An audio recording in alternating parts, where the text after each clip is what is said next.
Most ranchers are land rich and money poor. The legislature is simple math. There's more of them than us, and they have such an advantage, it makes it hard to put a stop to a lot of things. What we're facing in the state legislature is an all-out attack on rural Colorado. When we lose our ability to feed ourselves as a nation, we lose our nation.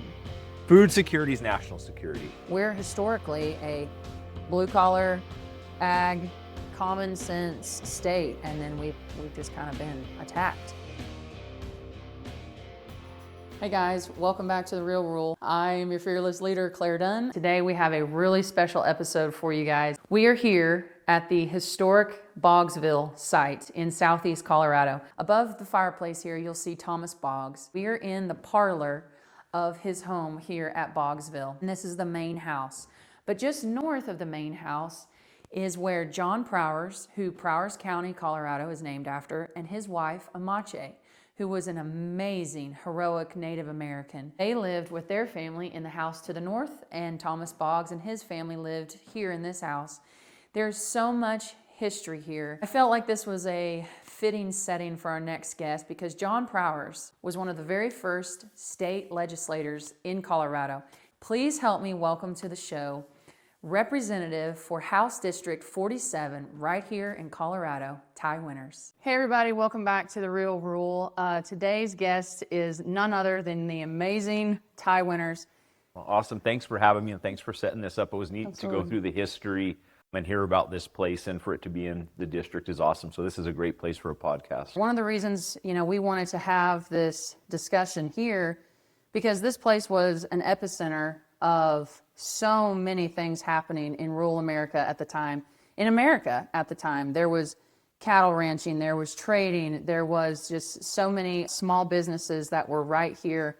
And this was the first settlement of its kind. This was the first non-military settlement here in this part of the world. And, you are also at the epicenter of so much that's going on in not only southeast Colorado, but taking the message of the backbone of Colorado, which I would argue is southeast Colorado is a part of that. And you're taking that message and you're at the epicenter of defending freedoms and rights in Colorado, even though we're in this huge struggle. Thank you for being in the epicenter once again and bringing southeast Colorado to the masses. It's my job to tell your story. And that's really what I do, is I do go tell your story. I have tours in the district and we'll get into that, but it's one thing to have them come down here and see that, and that's an important thing, but it's my honor to go up and tell the story of the people of this part of the state. I enjoy doing it, and I'll keep doing it as long as you all keep sending me there. Absolutely. Well, I don't think anyone has any plans of not sending you there anytime soon. Well, thank you. Everywhere I go, considering this is my home area, everywhere I go, I just hear nothing but amazing things, and people just have nothing but great things to say about you. So for those of y'all who are just now getting familiar with Ty, he comes from a fourth-generation ranching operation in Los Animas County, Colorado. And now, along with your wife, and I believe her mother or your mother? No, my mother. We run a business with inside the city limits. Born and raised on a fourth-generation farm and ranch, you all know it's the best way of life you can have. Nothing's better than your kids to be able to do 4-H and FFA.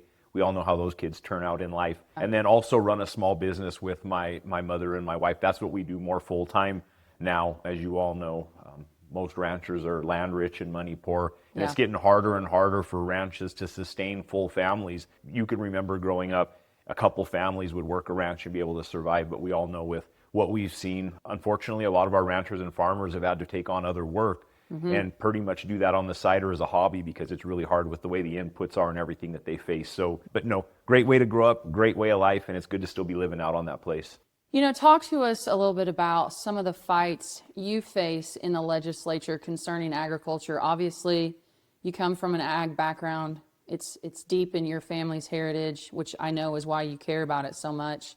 And that's predominantly what southeast Colorado and all of eastern Colorado runs on is agriculture. So, give us a little bit of insight into what it's like for you in the state legislature and what your biggest battles are right now. So to give you an insight of what it's like at the state legislature, so I'm in the state house. There's 45 elected officials and there's 22 Republicans, which the majority of the Republicans that serve in the state house are rural legislators because, as we see the state map, you have the Denver-Boulder area is always blue on the map and basically surrounded by red. So I work with a lot of good colleagues there, but we're fighting from our back. It's a constant fight from our back. The legislature is simple math. There's more of them than us, and they have such an advantage, it makes it hard to put a stop to a lot of things. It's disheartening, but when you come from this part of the state and you realize that you're representing salt of the earth, hardworking people that brave the cold and brave the heat, and, you know, they're one of the only groups that, you know, buy at a certain price and then sell at another, and we all know what that is. It makes it worth the fight. So fighting from our back is what we know how to do. We fight that way from our way of life out here. Yeah. What we're facing in the state legislature is an all-out attack on rural Colorado. And what I talk about as I travel through the district, it isn't as much a Republican versus Democrat issue in rural Colorado, it's rural versus urban. So everybody that lives in these areas, they live here for a certain reason. It's because they love it. They love their way of life. And what they need to understand is their way of life is under attack. I mean, agriculture, energy, parental rights, everything that we hold dear, you know, God, family, and country. It's unfortunate, like at the state legislature, there's legislators that won't come in during prayer. There's legislators that when they stand up and say the pledge, won't say the under God part of the pledge. That's what we're facing at the state capitol. Yeah, people don't realize we're facing something different than just Republican versus Democrat. We're facing something way bigger than that. Going along with that, there is this massive attack that, you know, outsiders even can see in terms of, you know, the Southern Plains Land Trust wanting to come in and take away ranching from our rural communities and the American people's food supply.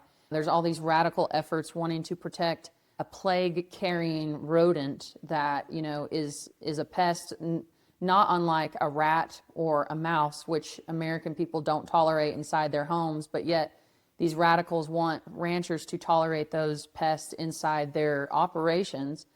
Tell us, and those are just the things that the outsiders can see, tell us some of the issues that you see coming down the pike. We want to educate not only everyday Americans, but we want to educate, you know, we're so grateful to have your time, and we want to educate your voters and your rural American constituents. What are some of the worst attacks you see coming down the pike in terms of legislation? Well, it's kind of what we've seen build up to this. So we all know about the meatless holiday that the governor had. He signed a proclamation which totally backfired. It ended up being, you know, the best meat sales on the face of the planet for Colorado. We faced that.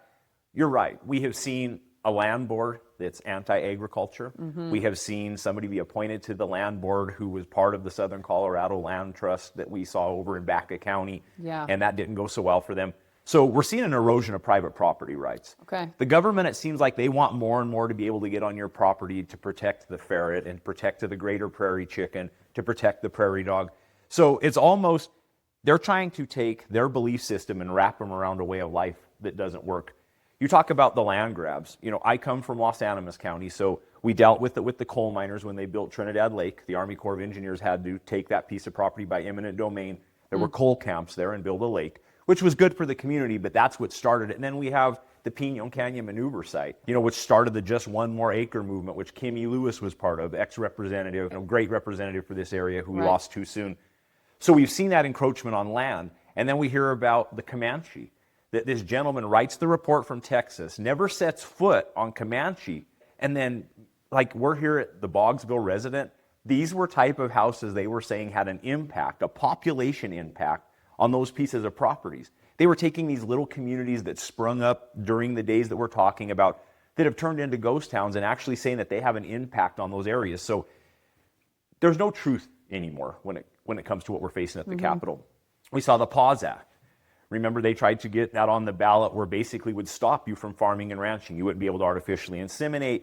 You wouldn't be able to work on cattle, preg check, anything like that. So we've seen that. We have a governor whose husband is anti-agriculture. He does not like any type of livestock production whatsoever. We saw him appoint Helen Kessler as one of the state veterinarians who got on Facebook. She demeans 4-H kids, and FFA kids say that they abuse their animals, and we've all seen those kids cry when they have to get on the sale truck.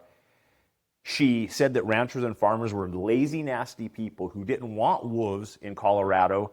And the reason that they didn't want wolves is because they believed that it's all propaganda that we put out there. And then when they fought hard to get reimbursement for the wolves, she basically said now the only reason ranchers want wolves is because they'll get a reimbursement off of their cattle that they eat because nobody else wants to buy them. And then, by the way, she got charged with animal charges where they found a bunch of birds dying in her basement in cages. You know, the lady that was sticking up for animals, and she actually resigned from being one of the state veterinarians on that scandal. So It's just one thing after another, the way that they're coming after water. There's a rumor now that they're going to get rid of ban coated seeds. You'd have to have a special exemption to put coated seed in the ground. And it's just one layer of another bureaucracy trying to just pull us in and trying to rein in our economy. So now I want to kind of get into, I mean, obviously, agriculture is under a massive attack here. I have one question, though. What is the most concerning thing about water rights that you see on the state level that our farmers and ranchers should know about that maybe they don't? Well, I think one thing that is a curse and a blessing in southeastern Colorado is we saw the Crowley County buy and dry. You know, it's a curse that it happened, but in a way it's a blessing because it's ringing the bell for every other agriculture-centered community. For those who don't understand what that was, give us a brief description of what the buy and dry was. So basically, municipalities came into a community that there was farm water, and we all know that the only way urban Colorado could grow is on the back of rural Colorado. Mm-hmm. You can't have people if you don't have water. So what we see is we've seen it in Alamosa, we see Aurora. Right now, Colorado Springs is doing a lot in Bent County. Colorado Springs Utilities is coming out and buying.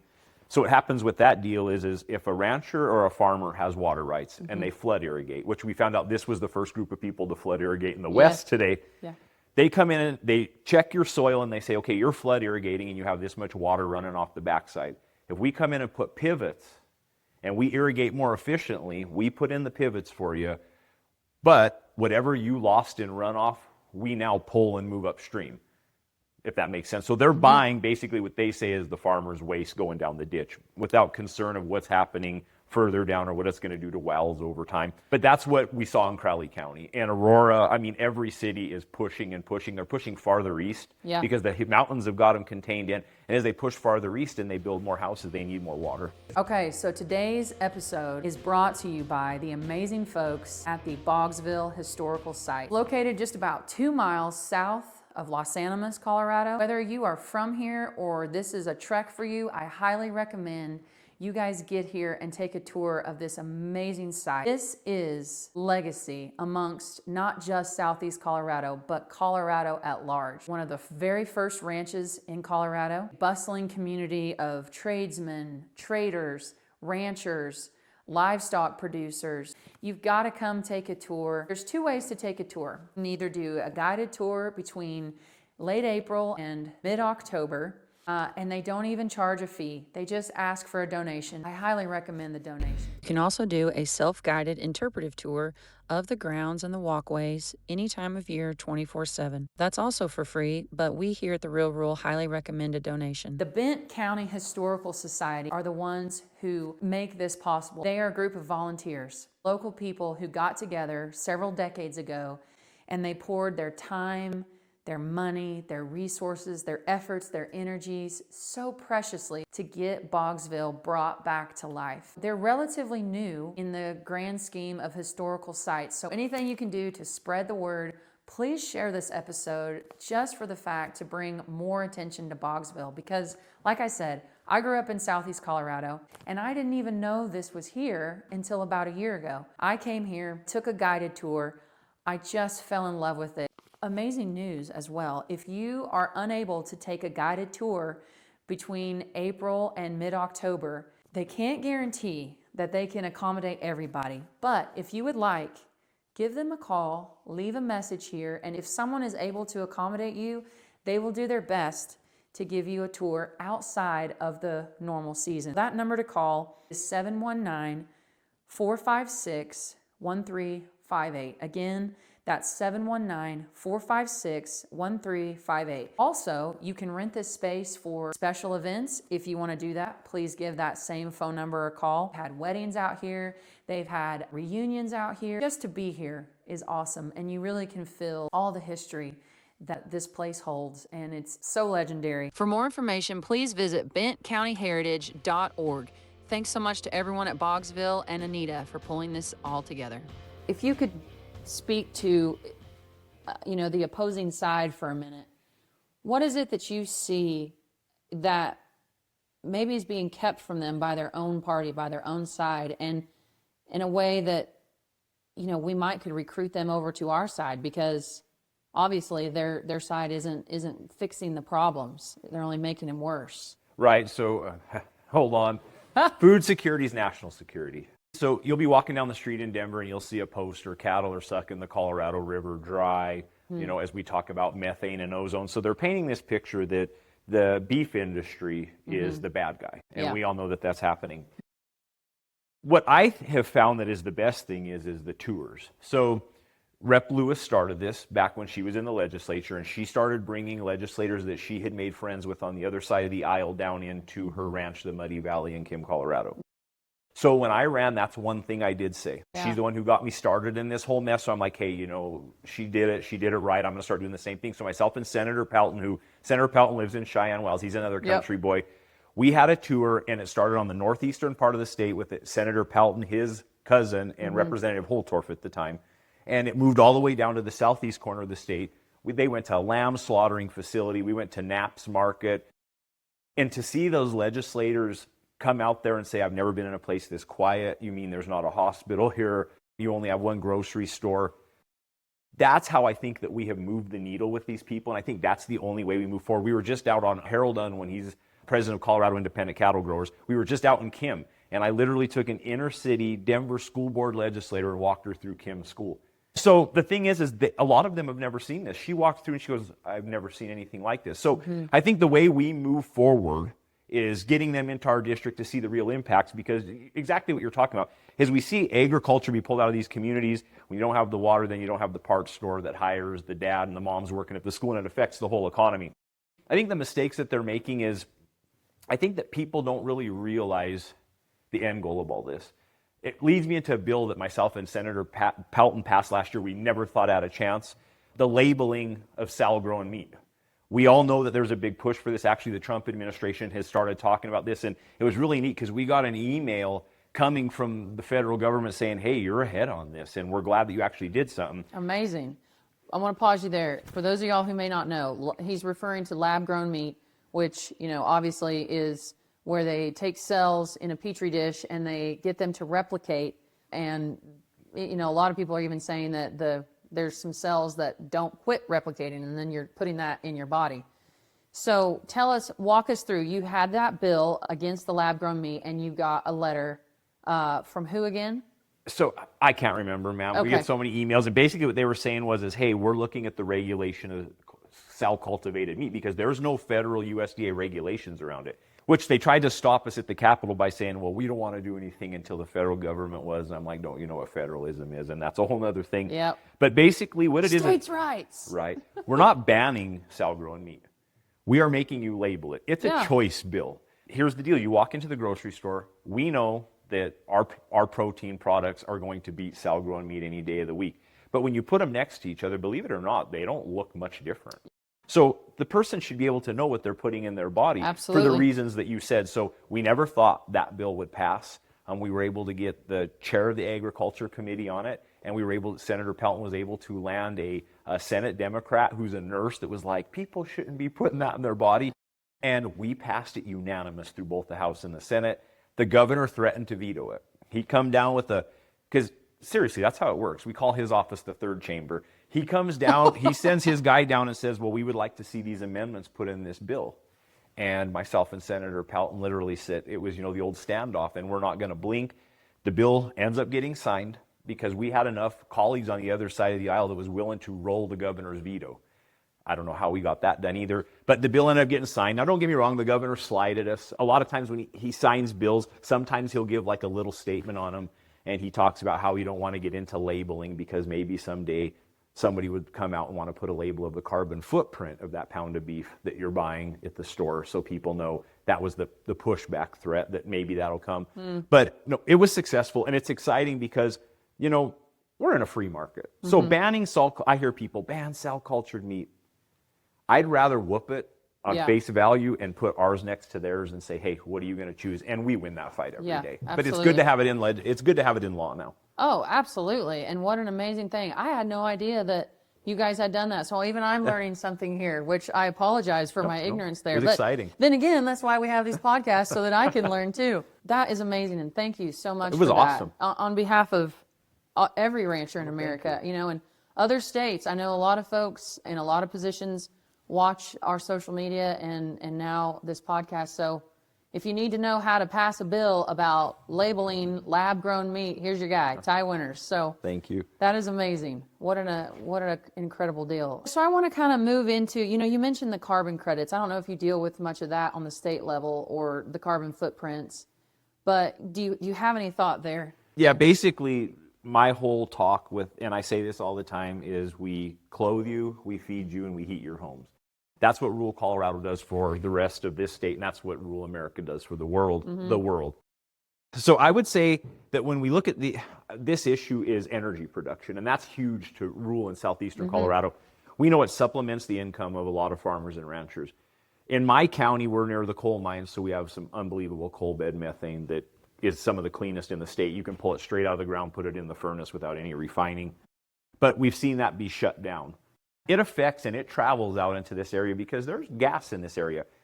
I am a pro-nuclear individual. Sure. I think with the small micro reactors that are out there now, I think it's put a lot of ease on farmers and ranchers because the original plants took a huge footprint by eminent domain because it wasn't that the facility was so big, but it was the barriers of security that they had to have so somebody couldn't get there. The second thing is they use tons of water to cool the rods.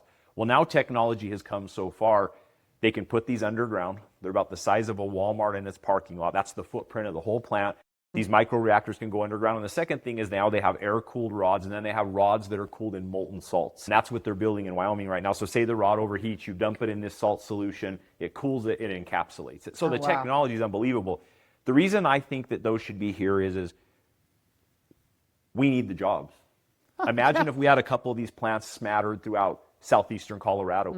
Those kids that have to be exported and sent somewhere else because our biggest exporters are kids, they can now stay home, help with the generational farm and ranch, have another income that's going to sustain their family, which will probably allow their wife to stay at home, which we all know we wish we could all do that because it's better for the family. So the economic benefit that it would bring there, the tax revenue. So myself and Representative Alex Valdez, I mean, you talk about the oddest couple on a bill. You've got Representative Ty Winter, who's a redneck out of southern Colorado, and you have Representative Alex Valdez, who's an inner city Dem. And we got together and we passed a bill that basically makes it to where now if nuclear is put into your community, which you decide, you can collect a severance tax off of that just like you did off of oil and gas. We see with data centers and AI are really an opportunity. And I think that's why Wyoming is getting in the nuclear game, is because they realize when they can put these data centers and AI that they're going to be able to get massive revenue off of that. So I think that's my other battle. I mean, I fight for rural Colorado. I fight for agriculture, first and foremost. Yeah. But I think the second part of this battle for us is energy production. And we've done it for a long time. And these communities need the jobs. So I guess that's my next push. But when it comes back to agriculture and energy, everything is tied around climate change, which is a religion at the Capitol. It's truly a religion. We have a representative who has said, my kid's only been outside 3 days in the last month because the air monitor on my phone says that the air quality is poor. Wow. Yeah, I mean, that's How the is kind that of not thing. a form of child abuse? That's my opinion, not Winters. But Well, no, we could go into a whole Wow. talk about parental rights, and that would take 2 hours. But no, Yes. you're 100% correct. Those are the things that happen. And I just don't know how we get over that hump. Like, I would like to have a real conversation about cradle to grave. So I'm a realist. If you can show me where when you build that solar panel in China, the carbon footprint there, then putting it on a ship here, then taking it off, then on a semi, then on a semi again, a rail car, and by the time you put it up, if you can show me that the carbon footprint you created from cradle to grave on this matches what oil and gas does, and not kill our economy. yeah. But doesn't. what we're seeing now is a flip-flop. And let's be honest, for years they said Republicans line the pockets of oil, big oil and gas, and now we've seen a flip where now the Democrats are just lining the pockets of wind and solar. So we've seen a flip in energy, but it's really hard for me as a red-blooded American to see us ship jobs to China, everything overseas, and then buy it back from them. And we're not helping the climate. As Americans, it feels good, right? It's dirty over on that side of the planet. We're supposed to be saving the globe, but we feel good as Americans buying all that stuff here and doing our green energy, even though, the materials are mined by slave labor of children. Yeah. There's a whole other thing there. So I think energy is probably my next biggest push when I come to economic development for rural Colorado. Well, and explain to people who, are watching who just don't know, and myself, unfortunately, in a lot of ways, I'm one of them. What, from a state level, has been the biggest demise or killer of our oil and gas that we've seen here in Colorado? I mean, obviously, our state has been in a nosedive, and it's become a dumpster fire since Jared Polis was elected. But what have you seen on a state level that's attributed to our loss of so much production that we're an oil and gas rich state, and yet we're pretty much turned off? Yeah, I understand it. What makes it really hard is how the governor circumvented the will of the people. So I can't give you unlike him. What? Not him. I can't give you the exact dates. It would have probably been 2016, 17. Mm-hmm. They ran Proposition 112, which were basically oil and gas setbacks. So the distance you could have wells from basically people, communities, Colorado voters shot it down. I think it might have been upper 50s, lower 60 percentile. Wow. They came back the next year in the legislature and ran Senate Bill 181, did almost exactly what Prop 12 did, that the people shot down. And then you saw oil and gas companies just, I mean, I'm telling you, I was in the hotbed. You had Weld County and you had Los Animas County. I mean, we had Schlumberger and Halliburton and Pioneer and Evergreen and, XTO. There were oil and gas companies. They literally put a road in Trinidad to go down alongside Main Street because, believe it or not, it might take you 20 minutes to get through Trinidad because all those oil and gas workers that were driving up to the old coal mine area. So I personally saw what the detriment from going to a population of fluctuate between 9,000, 10,000 people down to where generational families, and what we have in like Los Animas County area is it was like the melding pot because you had the coal mines. So you had a lot of Hispanic, Italian families, which generally, grandma and grandpa stay in the home until they're gone. It took generational families and tore them apart, tore cultures apart, and it's killed our economy. It's hurt the rest of the state. So that's what I would say was the biggest death nail. And then every year, like, they put clean energy goals. So right now they're looking at moving the goal up, I think, by 5 years. So at some point in this state, you won't even be able to drill oil and gas. It'll be non-existent. And they just, and now we have microchip companies don't want to move in here because the clean energy, every year it's a new thing, so they don't know if they can invest in putting a company here because they might literally be pushed out before it's over. We have labor. Since I've been at the Capitol, last year was the first time that labor testified against anti-energy bills because labor's finally going, we've supported the Democrats all these years, and they're getting rid of our pipe fitter jobs, and they're getting rid of our electrical jobs, and labor is seeing an exodus of employees go to states that are friendly to their trades. It's made a huge impact. I guess you see it less and less out here because it's a little bit different type of economy. But I can tell you, coming from a community that was huge on this, it's a detriment to that local community, but it's a detriment when all that money that went to grants to rebuild schools and roads and hospitals, the DNR, Department of Natural Resources budget is heavily funded off of severance tax. We have swept the severance tax fund numerous times over the years to balance the state budget. And we're literally, it's kicking the gift horse in the mouth. And when it's gone, we don't know what's going to happen. Wow. Yeah. Oh, we have so many messes in this state right now. Man, we'd have to build a fire and stay here about a week to go through all of this. What are some of the biggest ways you think that people need to be getting involved to help on that fight, especially to at least get more representation in the House and Senate? I think number one is people need to get involved. Myself and Senator Pelton hold a town hall in every county in this district when session ends. We run the road for about the first 3 weeks. I'll do them for one person, but I wish there was 200 people there. Yeah. Because if I tell 200, they're going to tell another 1,000. And in these small communities, it gets the word out. Getting involved in your local party politics is huge too. Well, Ty, thanks so much for coming on today. Any last thoughts? We want to make sure we get all your social media handles, and we're going to be putting those up on the screen. People need to follow you. What platforms are you on? I'm on, I think it's X now, and I'm on Facebook. I don't do a ton of social media. That's fine. I let everybody know that I'm in their community here and there. But no, please look in on Colorado.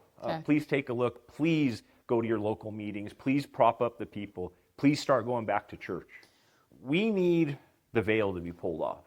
We don't have the media in this state. It's a fact. There's nothing that we can do that's going to be spun good for us out of Denver. Yeah. But when a lot of this child mutilation stuff started to hit, all of a sudden some of our members started to gain some national attention. So my plea would be, if you have the ability and you're in the position, you know somebody at Fox National, you know somebody at ABC National, you know people that can put the story out, because if our local Colorado people aren't getting the story from our news, if it makes a big headline somewhere else, chance of cost is going to run across their news feed. Yeah. So my big thing is help us lift the veil off what's happening in Colorado, because I think that more and more people that you're talking about in Colorado that aren't involved in politics, if they start to see some of this stuff, maybe they'll pay attention a little bit more. Yeah. And I truly think we have to have solutions. And I think that that's what you see in politics, is everybody runs without a solution.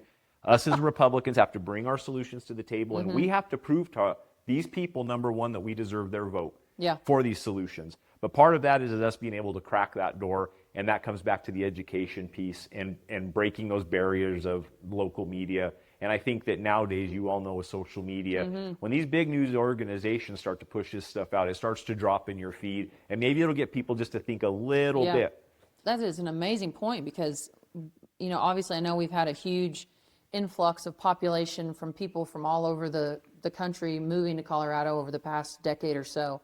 But we also have a core group of voters here that maybe are lifelong Democrats, but their policies and their opinions about how life should be structured would align more so with you and I than perhaps the people leading their party. And, so if we could have more of that national media coverage, I think there's a lot of hardworking, blue-collar people in this state that possibly don't know, what you're saying is going on in the state house. And if they knew, or if they understood exactly what our governor's up to, 24/7, or if they understood more of what happens occasionally in the House on behalf of their representatives, I think they would be appalled, because we're historically a blue-collar, ag, common sense state, and then we've just kind of been attacked. So I love that point, and thank you so much for making that. No, thank you, and you're correct. And those are Blue Dogs and Kennedy Democrats. Yeah. And that's a lot of my district, because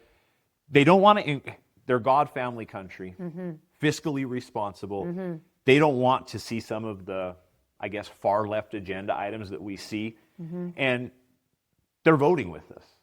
It's a fact. Independents in rural Colorado are voting with us as well. Yeah. But no, you're 100% correct. We have to start having those conversations with our friends and neighbors. And that's why everywhere I go in my district, I say, here's the deal is, if we could go back to the politics of the 80s, where the stuff that we agreed on to move this country forward and have us be the greatest nation on the planet and continue to do that, and leave that 10% at home that we know is thrown in the middle of us to fight like dogs, we'd be a lot better off. Immigration. I said it at the well. You can go back and watch the video. I said, you know what the problem why immigration hasn't been fixed? Because it's good fundraising for both the Republicans and the Democrats, and the news media loves it. So, I think we have to have those real conversations. And I think when we start having the real conversations, people see that we're not playing politics for politics with their life, and that we're focusing on working with people like those Kennedy Democrats in our communities, the people that love God, family, country. That's how we save rural Colorado and move things forward. It's by coalition. It isn't by wall building, it's by coalition. Well, Ty, thank you so much for coming on the show today. I really appreciate it. And on behalf of all Coloradans, thanks for all your hard work in representing not only your district, but Colorado at large. You're running for re-election. Tell people how they can donate, get involved on the campaign. Where do they go? Thank you. Go to my website, tyhd47.com, and this is what I ask you to do. I always update it with the policy I've passed and the work that I've done. Take a look at the work I've put together, and you feel like you could be willing to help me, I'd really appreciate it. My goal is to gain so many points every year, so that when I'm termed out, the next person that steps in, people look at that district and go, well, when he took it over, he won by this many points, but he's gained 12 points over the last 4 years. So part of it is to help me get elected, but part of it is to make sure that we put a strong footprint in the southeast corner and let the people that might want to come in and take this seat from us know that it's not going anywhere. That's right. Amen. Ladies and gentlemen, possibly a future governor of Colorado. Thanks for being with me here today. I said that, not him. My words, not his, but we thank you so much for everything you're doing for us. And thank you for what you do. And I want to say this, when I saw this podcast come up, I reached out to you right away, because I'm like, I want to be on this podcast. True. And I think it's admirable for what you're doing, because you go everywhere where agriculture is. And you talk to people in a huge, broad spectrum, and people are looking for advocates. And I saw the way that those people reacted to you in Bent County when you were talking their language. So you deserve a thanks, and thank you for being willing to step in the fray and use what you have in your platform to be able to help everyday people that wake up every day and work hard. So we're a team. Well, thanks. I appreciate it. It's my honor. So Cool. Thanks for being with us. Thanks for watching, guys. And we've got more coming up. Thank you to everybody here at the Boggsville Historical Site for allowing us to step into this treasure and to bring the old era of Southeast Colorado along with the new era and preserve that legacy and carry it forward. Thanks for watching. We'll see you in the next one. Adios. If you don't already follow us on social media, please do. We're on Instagram and YouTube at The Real Rule. Please follow us on whatever podcast platform you're listening to us on. Give us a thumbs up or a heart or a like. It really helps. If you want to get the merch, go to claredunn.com. Click on store. Once you get there, you can get a Support Ag t-shirt. And thank you guys for all your love and support.